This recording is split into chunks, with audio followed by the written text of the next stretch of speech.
In the Factor follow-up segment tonight, how the Trump campaign is reacting to this release of the FBI documents in the Clinton email case. Here in studio is Katrina Pierson, Trump campaign national spokesperson. So, Katrina, what jumps out for you and what jumps out for the campaign? What did we learn today? Well, I think everything jumps out. More importantly, we are told over and over again that Hillary Clinton is the most qualified person to ever run for the presidency when her experience shows exactly the opposite. Just in the previous reporting, the fact that she couldn't recall so many times that she was supposedly had been trained on classified information.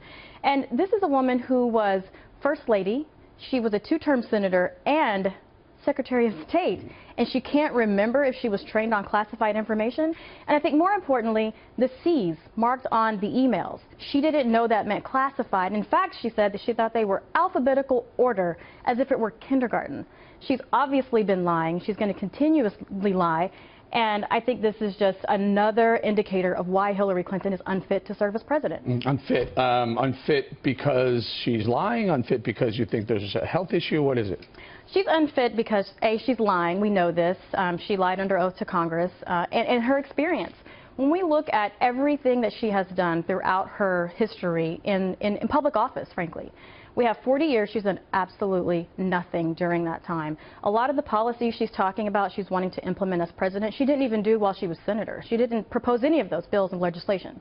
But more importantly, we are talking about national security at this point when we are facing one of the greatest crises we've had with terrorism.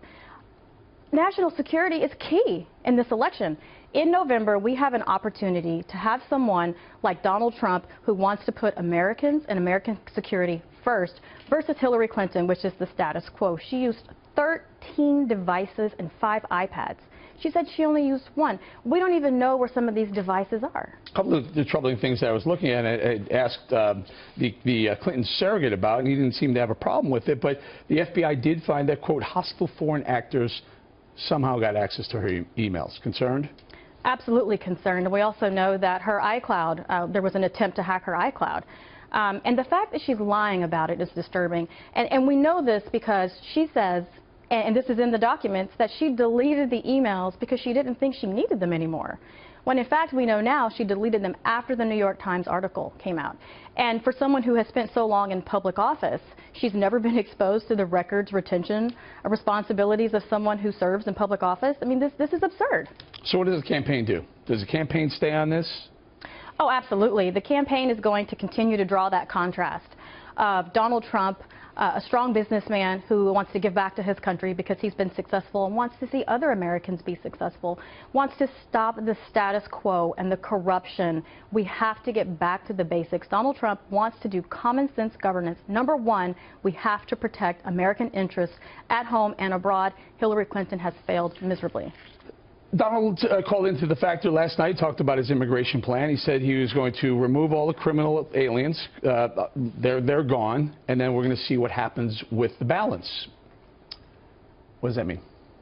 Well, that means for many years we've heard politicians who want to talk about immigration reform, and we never seem to secure the border and implement current laws, and we saw this in the 80s with Reagan's amnesty. And this is Mr. Trump's attempt to show the public and to bring back good faith that we can do what's right as far as moving forward. This is not about breaking up families. This is simply about national security. Do they go, though?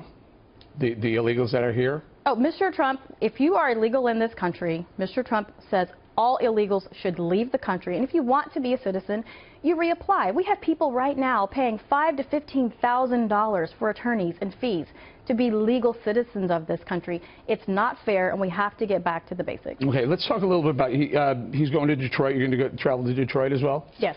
And that's going to be an African-American outreach? Absolutely. Inner city outreach, African-American, Hispanics as well?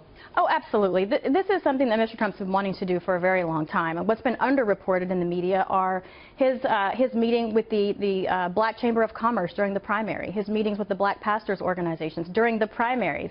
He went to Chicago to have a rally. Should he be doing that again now that he's the nominee?